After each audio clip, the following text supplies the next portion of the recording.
I watched a Kino Tarot video last night, and the topic was what is blocking your manifestation. I kind of already have known where I've been sitting with this, but it seemed like it popped up for me to watch, and I think it was from a year or more ago. I don't even remember,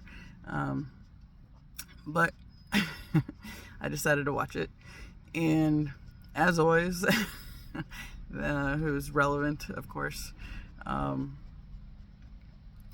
she said that there's not really anything blocking me from my manifestation, and if it feels like my guides aren't answering me on some things, or I'm not getting any assistance from the universe, it's because there is something that I'm meant to learn just in doing it by myself and figuring it out as I go. Which I'm confident that's exactly the case. Because it does seem like, knowing me and my history, I know I have had the tendency to give up way before I should on things that I know I'm meant to do. Just ongoing lifelong journey trying to navigate that. I have quit on it many times, and a lot of it, dealing with the voices in my head, and the voices of the people around me even. I started thinking last night about how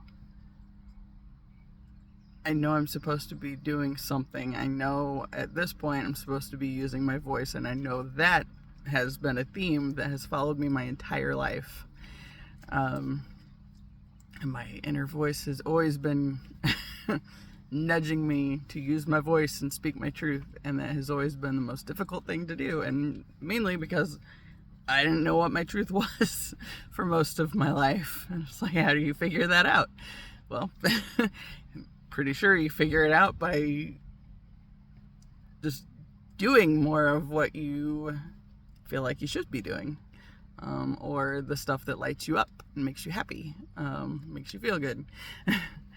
And like the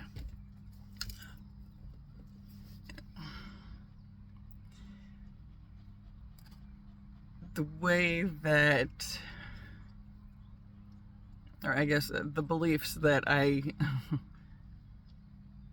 was raised into, or that were imposed on me, were mainly that if it was something that brought you joy, that it was somehow wrong.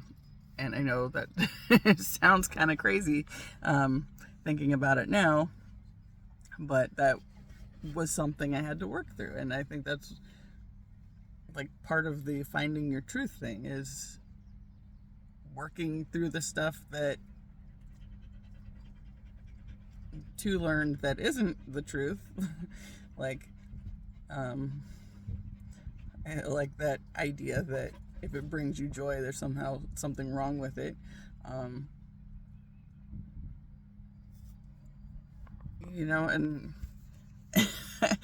it's like I can remember times that I actively chose to allow myself to be miserable because I thought that's what I was supposed to be doing. But that's thinking about it now and putting it into words like this, it sounds ridiculous, it feels ridiculous, it is ridiculous, but it was still something that I had to work through because that's what life was telling me. And I was thinking last night about, before I started this whole thing, just how much everything has changed in a matter of months. Like, completely. Which, if I had really comprehended the knowings that I got my last week of my senior year in high school, that was one of them. When I turned 40, that was when stuff was going to start making sense. And I was going to start putting the pieces together. And yes.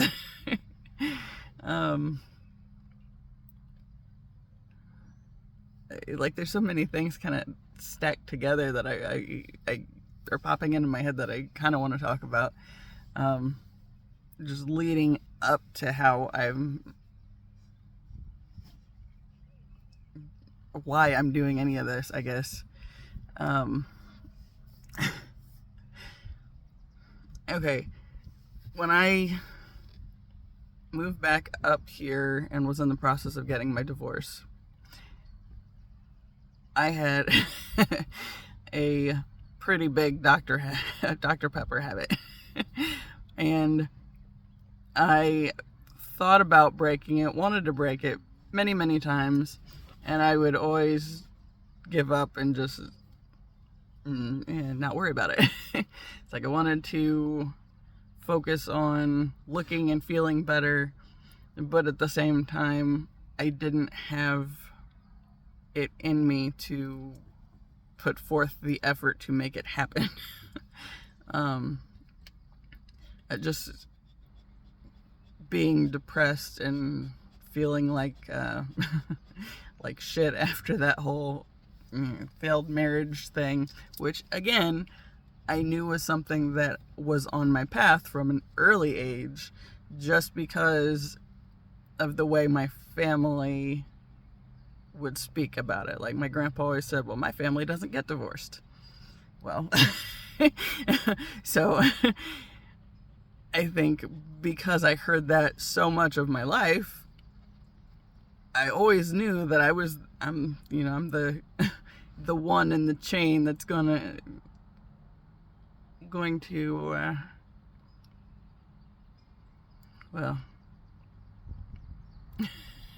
gonna do the things the family dead set on we don't do, which is why I struggled for a long time with even feeling like I wasn't part of the family.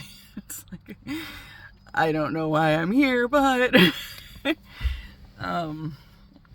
yeah, I'm born into it, obviously, but at the same time, my existence was so counter to everything that was acceptable, or what I heard was acceptable from the family. So then,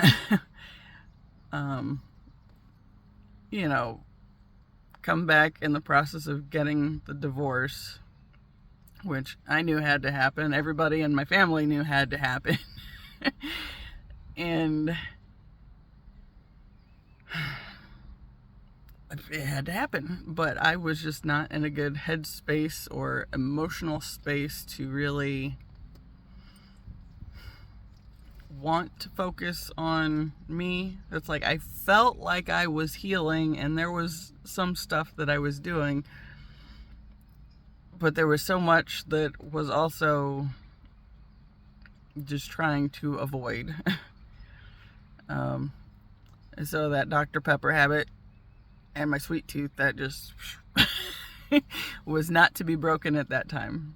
And one of the things that kind of frustrated me on that end was I used to be decent with training our dogs that we've had in my lifetime, getting to do tricks, all the fun stuff, whatever. And the 3 that I have now probably have I have a Kelpie, an Australian Shepherd Blue Heeler mix, and a Blue Heeler. Those are dogs that you definitely, if you're going to have them, need to be able to train and to work with. And I was not in a good headspace for that. Luckily, Taz, the Blue Heeler, is a rescue, and the rescue was already working with him, so he had some of the basic stuff down already, and I was able to continue that. And then Ziva, since we got her in the first few months that we were married, I was able to focus on training her a little bit, not as consistently as I would need to, but still better than poor Gidge got. And there's nothing that's keeping me from doing it now except for me, and part of our little journeys out and about are actually helping with that now. But that was just one of those things. If it wasn't for my dogs, I wouldn't have been able to focus on healing for myself the little bit that I was. It just was not a good headspace time. And I've talked a little bit about, things with my ex, and basically this is the point that I will continue to put out there. He is the exact version, or he was the exact version that I needed him to be for me to be able to start choosing myself and realize that the stuff that I was tolerating, I was not okay with tolerating. So it was extremely toxic, and there's no doubt about that. I will never deny that point, but I also will not try to put all the blame on him when I know I wasn't in a healthy spot either the entire time we were together, because I was never whole in who I was, and it just made for a big hot mess. So when I was trying to break the Dr. Pepper habit, or thinking about threatening to, I finally just kind of had one day where I was like, whenever it is time for me to get it done and to not have it be a thing that I struggle with anymore, the universe is going to make it where things start changing. Like, when it's time for me to lose the weight, I'm going to lose the weight.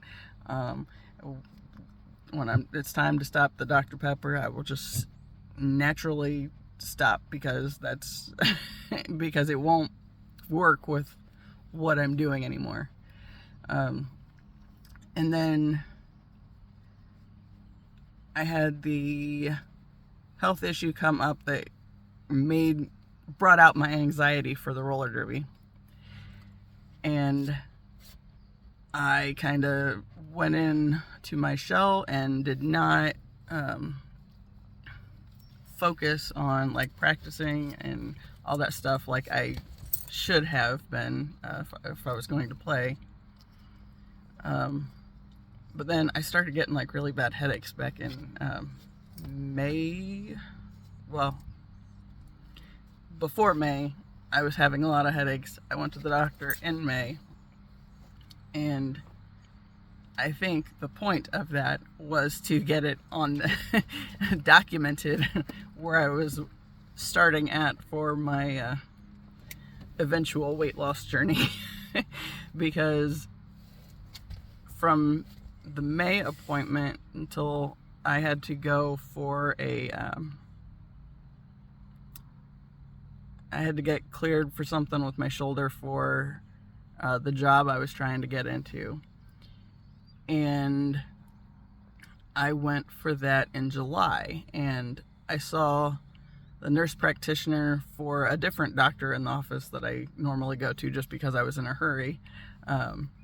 And okay, when I went in May, I had started I got to a point where I was stressed out about not being able to play the first couple of games for roller derby of the season because I'd messed myself up pissing around with the anxiety all the time and not focusing on practicing. So I shifted into practicing a lot more and getting more serious about being there all the time because I needed the points and I needed to do this, and this to be able to play. And I wanted to play by the birthday bout, which it was actually the day before my 40th birthday. But since I had played the year before on my birthday, when I turned 39, I really wanted to play the game to send out 39. So I had started practicing a lot more and taking it a lot more seriously. Then when I went to the doctor at the end of July and the scale said I was down 16 pounds, I thought it was something wrong with the scale because it wasn't like on the side that I was normally going to. It was a different place in the office. Maybe they were calibrated differently or whatever. I didn't believe it. And then, of course, that was right after I turned 40 that I did the physical. But then I started working at this factory where I was living on Dr. Pepper and fruit snacks for the most part, at least on Monday and Friday, which were my work days.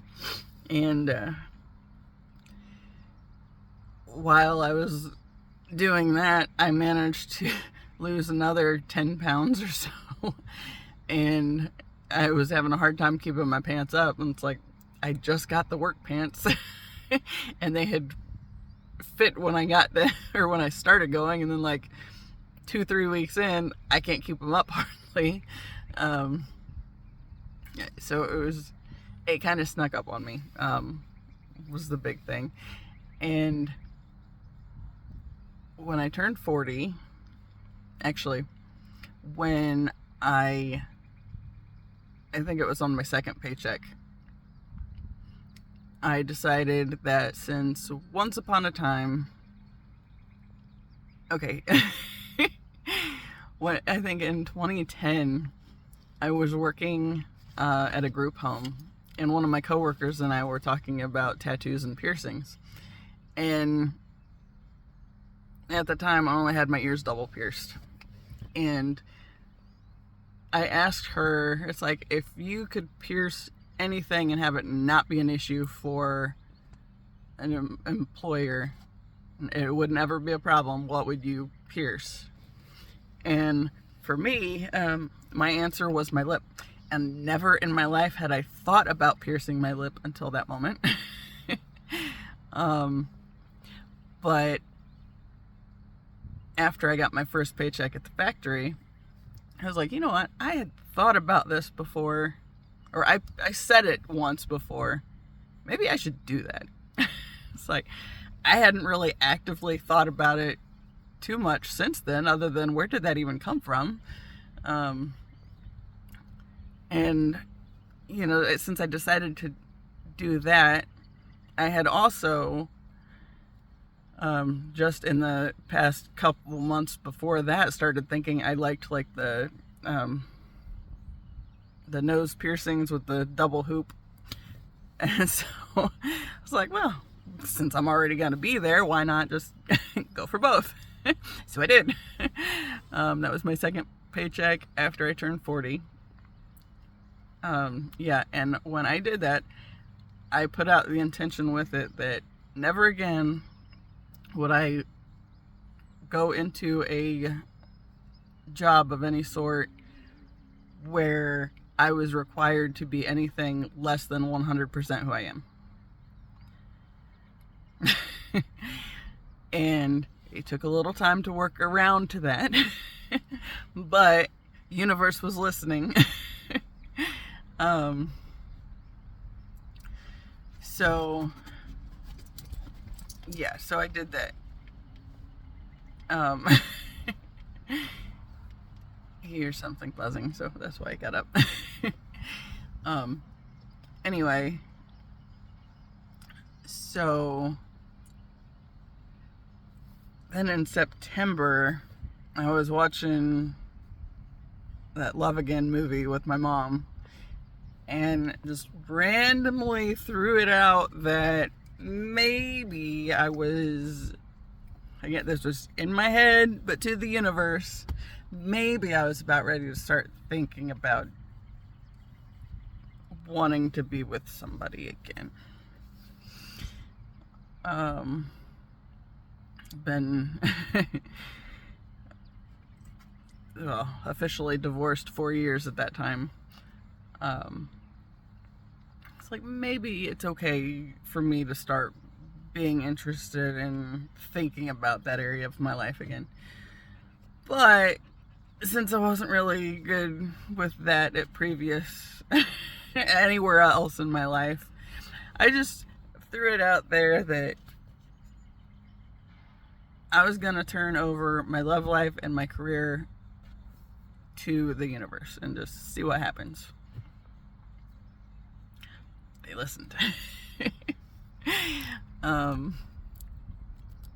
So then the twin flame was brought to my attention, and set me on this path of, okay, well, he's out there enough that I could find him, but who am I and how would he ever find me if I don't start doing anything? And so I did. I went live on Instagram once and cried, and it was less than a minute, but it was so emotionally overwhelming. But I did it. And then I started round 1 of the YouTube stuff, and there was nothing spectacular came of it. I got up to 3 subscribers. And it terrified me, actually, when I first saw that I had anybody subscribed. It's like, oh, people actually were okay with that? Okay. I don't, whatever. I told my cousin, she's like, well, that has to feel good. It's like, it's terrifying. I don't know how to deal with that. But I kept going. But I did get to a point where it got really overwhelming and I had to walk away from it for a little bit. Just because it was so overwhelming. Like, I don't know how to make you understand that I thought I was coming apart at the seams. And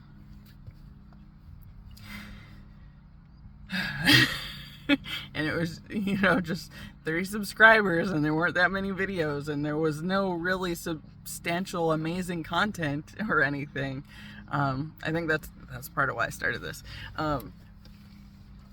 This time around, the videos have been a lot longer, and I feel more confident of myself in them, but it still takes a while to build myself up into the space where I can hit record. Today I had this moment where it's like, all right, universe, am I going to be ready to do this or what? And then it just started counting down again. It's like, I'm ready. I'm just going to do it. I already had an idea of what I wanted to talk about a little bit. So I just started. Since my camera started without me pushing any buttons, I just went with it. But yeah, I was thinking, it's like, okay, so my dogs have been with me this whole second round of these, and been distracting at times. I will admit this. And I always enjoy when they randomly see something and I get the old jump scare because they barked at something out of the blue. And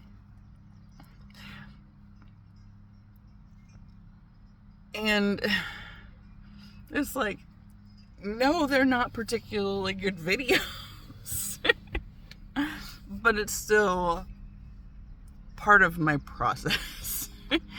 And I think that's the big thing about this, since I need to work through this stuff on my own, as my guidance keeps telling me.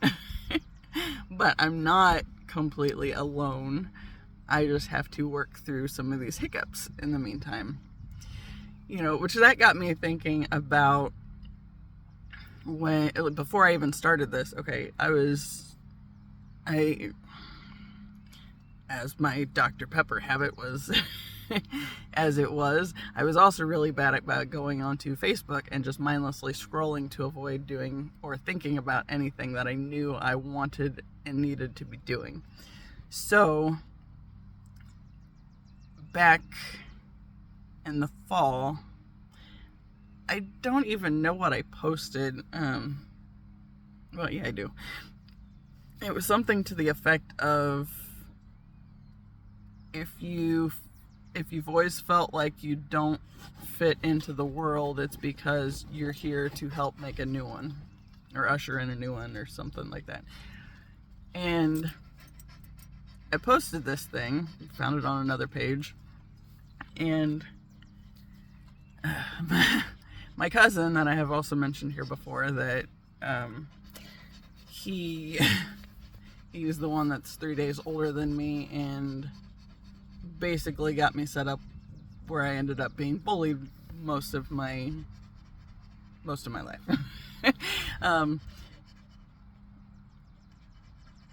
Mostly through high school, but then it came back up with two of the other bullies in much later situations. One was when I was 30 at the visitation for this one guy's mom. Yeah, his own mother, and he's looking at me like he knows something about me. Yeah, so I was 30 for that one. And then the other one was my mom found a kid she used to babysit online. His wife was selling puzzles that their daughters had grown out of, and we went to pick up the puzzles. I was 35 and going with my mom, and that guy looked at me like he knew something about me too. So it's like this. Oh, I'm glad I did that. Made a mess.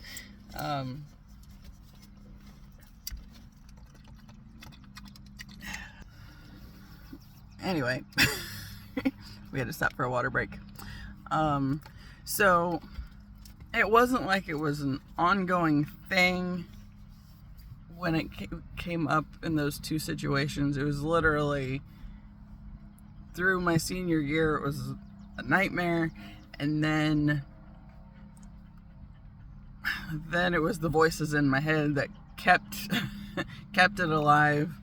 And then once it started fading off, then there was the one guy's mom's visitation and funeral when I was 30, and then it came up again when I was 35. So it's not like it was necessarily an ongoing thing for those later years, but it was still a thing that I had to deal with. But anyway, the point of that part of this was back in the fall, that guy, or my cousin, his mom, before I go there. Okay, I posted that little thing that said if you feel like you don't fit in the world because you're here to help make a new one. And he responded with, "I'm trying, but it's hard," or something to that effect. And when I saw that he commented on my post, it's kind of like, what do you want? That's how I felt for a while. And I responded with, "Nobody said it would be easy," or something like that.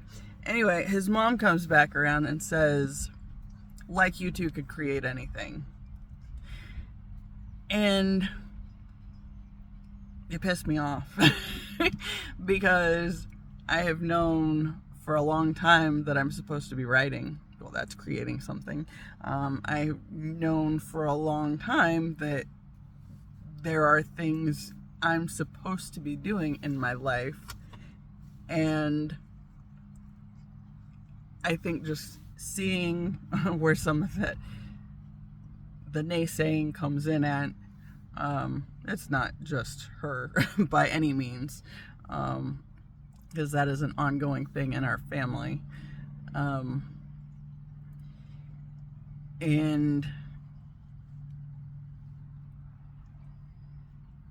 okay, I admit when I deleted her comment and deleted her as a friend, I was coming from a place of ego. However, because I was very much, well, screw you, I don't need you in my life or whatever. I don't need this naysaying bullshit anymore. So I had an attitude about it, and I was definitely coming from a place of ego. That said, I do not regret that I unfriended her or deleted the comment, because I think that's bullshit, first off. And I have been, in the past few years, as I realize where some of these negative mindsets and viewpoints come from, I am trying to change the people I allow to be in my life. And so I don't regret that she got ousted. And I would do it all over again if she said it today. But hopefully less from a place of ego in doing it, and less screw you as I'm doing it, and just, nope, don't need that in my life.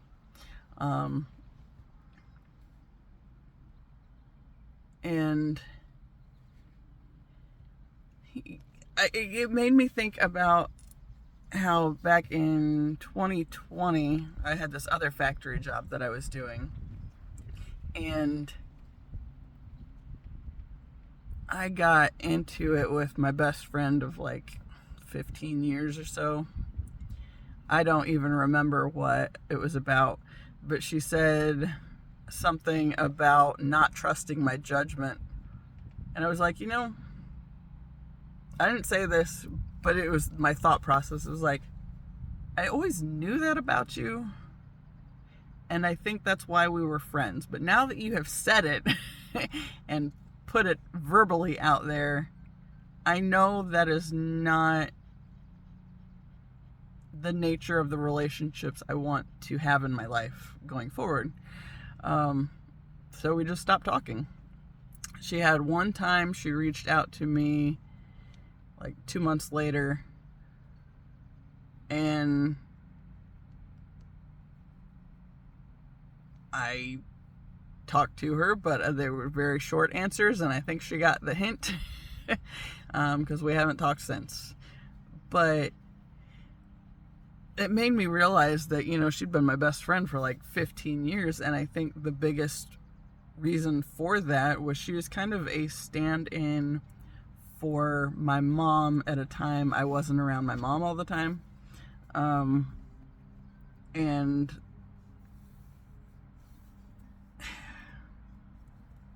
the not trusting myself and questioning my intuition, like when I let my intuition have its way for any point in my life, it's not let me down. But I had a really hard time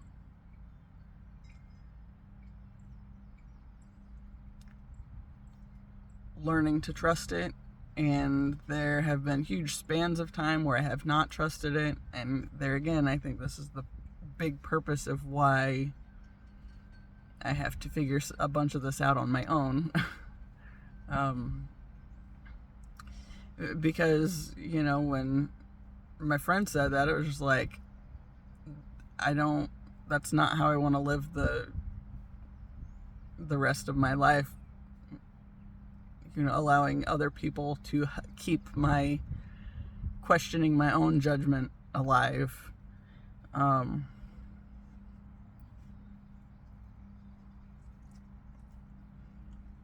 Because I know when I've utilized my intuition before, it doesn't lead me astray. And if I ask for answers, it always brings them around. It might seem like a roundabout way that I get to them, but it's for a purpose. You know, but I said that I had that knowing that when I turned 40, that was when things were going to start making sense and start coming together. And then I said when it was time, the universe would make it so I couldn't keep the bad eating and drinking habits up. I would have to change, and that happened. And I think it's kind of funny because when I look at it, okay, from May till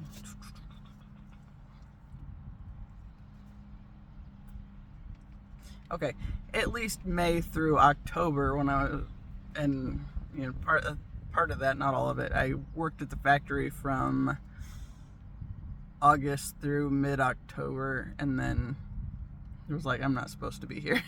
I think it was mid-October. Might have been November or early November. I don't really remember. I'd have to go back and study that information up. But I lost like 25 to 30 pounds when I wasn't even paying attention. And then I started skating outside and found I loved skating outside, and I just wanted to be outside by myself because I could wander off into my daydreams and not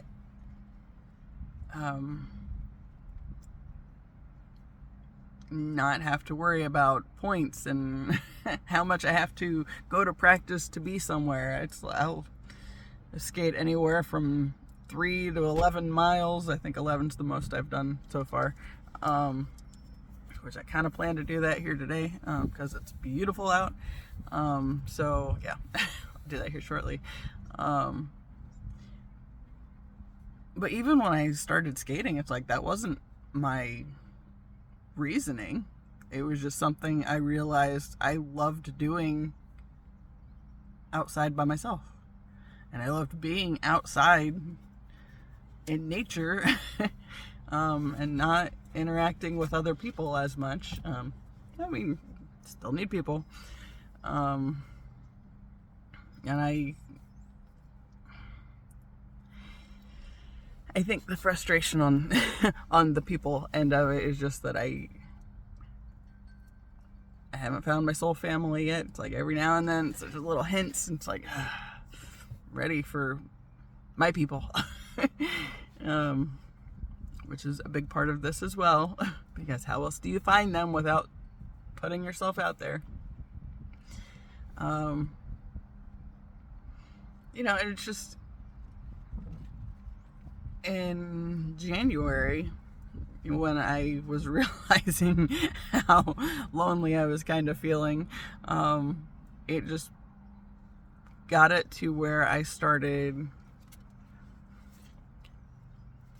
it's journaling basically, but as though I'm writing to my twin flame.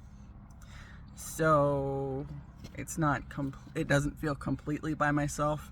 And what I have found now that I am like a third of the way through the third notebook is it's basically like a rough draft for this book I'm supposed to be writing as well, which is kind of the spiritual awakening process that I've been going through, and making sense of the hard stuff from the past. Yeah. But it's like all the pieces are like starting to fit together. It's like, oh, it just snaps just like that, and I actually had somebody read for me the other day, specifically for me, to, the online stuff is the collective readings, and they're always on point with what I need to hear, or with what's going on at the time I encounter them, which I know is a divine leading there as well. But I wanted to see how a personalized reading would fit into that as well. And it was pretty much the same. The only difference is I don't know if she might not believe in the whole twin flame thing at all, or just has a different view of it. But that's the big thing, is if you're not a twin flame, it's not going to resonate, because it's not for you. So she was talking about a soulmate coming in soon, and she like emphasized that point, and I was like, no, it's not, I know who it is, and she said, well, it might not be this person, but it might be somebody that shares this and this in common with him. And it's like, no. because the universe showed me, and I know this sounds silly, but it'll make sense when I get it in the book. But I think that was just another one of those things that came up because I've always allowed people to talk me out of everything so easily. Because I have to rely on what I've seen, what the universe has shown me, and it's not just like one or two places. It's literally throughout my entire life. I can see how, his name's been there, or how things about him I have put out there for the universe that, I think, within this age range, or within whatever, this kind of stuff. There was even when I was on a dating app, I think back in 2020, this guy's profile came up where he's talking about if you have ever had, or if you have tattoos, piercing, or facial piercings, or have ever had green hair, no thank you, because I want somebody I can take to church. Whatever, and I remember, okay, first off, I had never had green hair at all at that point. I had just started doing like the pinks and purples, which is mostly what you can see now.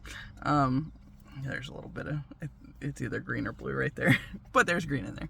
I had never had green hair until I read that comment. It's like, you know what, screw you. And when I was having that whole process,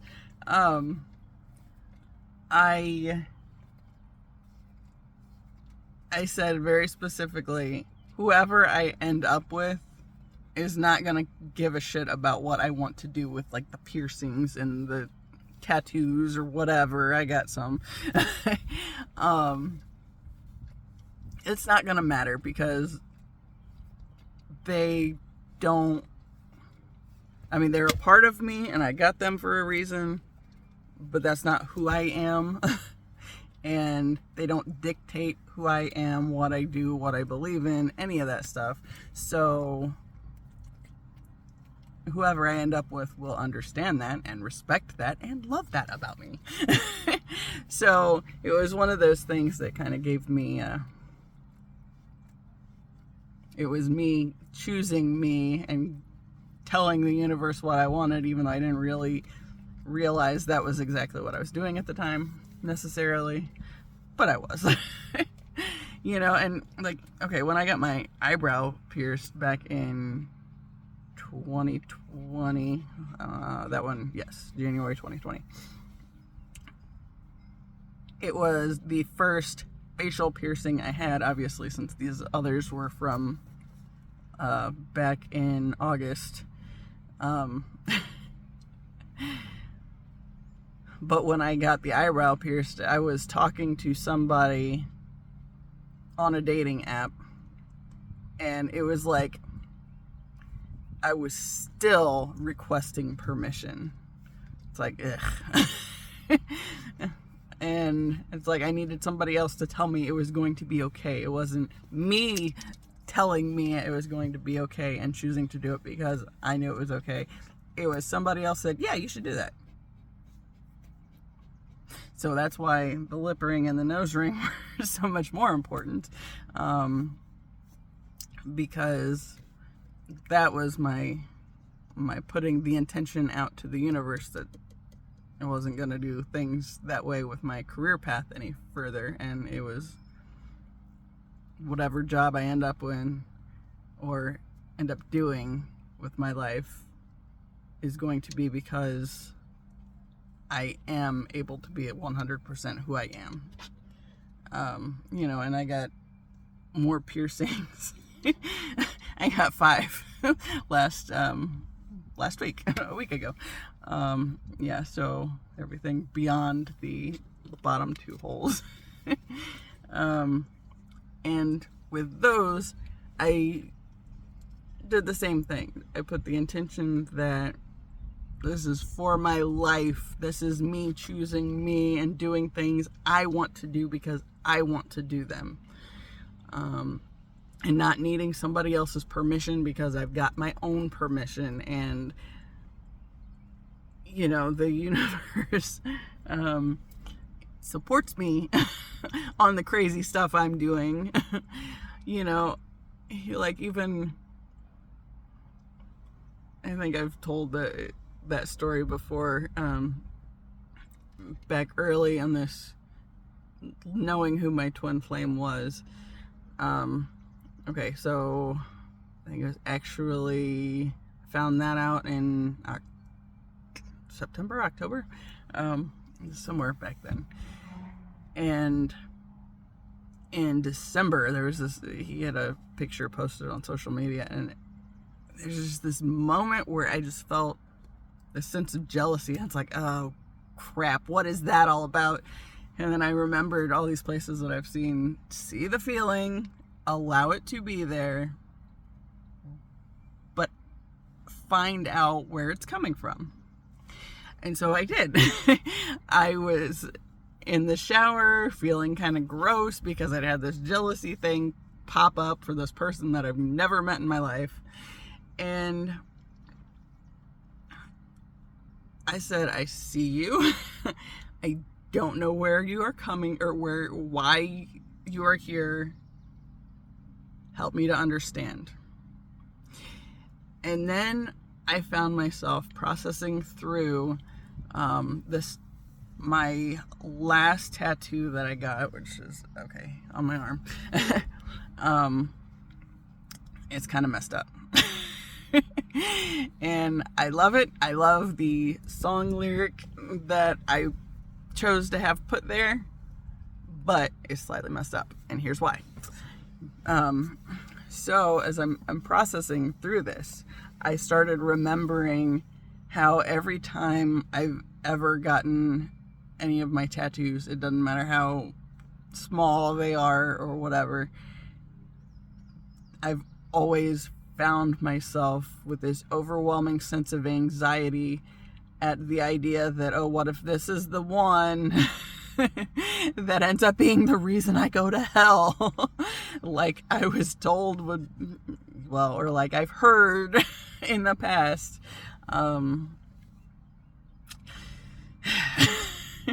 I never really bought it myself, but I always got this really anxious feeling that came up whenever I was thinking about getting one. And it didn't stop me from getting them. I still did. However, I think it was the last one. I don't remember if it was or not. Because the same girl also did a cover-up of one on my neck. So one of those. Anyway, the one on my arm is slightly messed up, and it's a grammatical error. And the line of the song, it is from Hailstorm's Bad Girls World. The line of the song is, "If you'll be yourself for no one else, they'll hate you because you're beautiful." And it was one of those things that it's like, I think it just kind of, I let it, the line in the song, you know, it's like, I feel that one all the way through, because I feel like that's my whole life. It's like, I've always wanted people to like me or whatever, and you're not for everybody, and I don't want to be for everybody, but for a while I was afraid of people not liking me, so that was a thing I had to deal with. But because I had this thing that I was fighting with a lot, where I always felt like that was going to be the tattoo that was going to send me to hell, or that sounds so silly now. But because of that, I did not allow myself to check multiple places to make sure the one that I found was accurate. It was one and done. And this is funny to me because I have always loved writing. Even when I've avoided it like the plague, I still enjoy doing it when I'm actually doing it. If I use a song lyric in something that I'm writing, I will check, recheck, triple check, quadruple check. I will check the crap out of that every single time I revisit it before I use it to make sure it's right. With the tattoo, I did not. It is permanently on my arm. It says, "If you be," because I was fighting with my anxiety and could not allow myself to check more places, or even within myself, because I knew something didn't seem right about it, but I could not look into it deeply enough because the anxiety won. So, yeah. But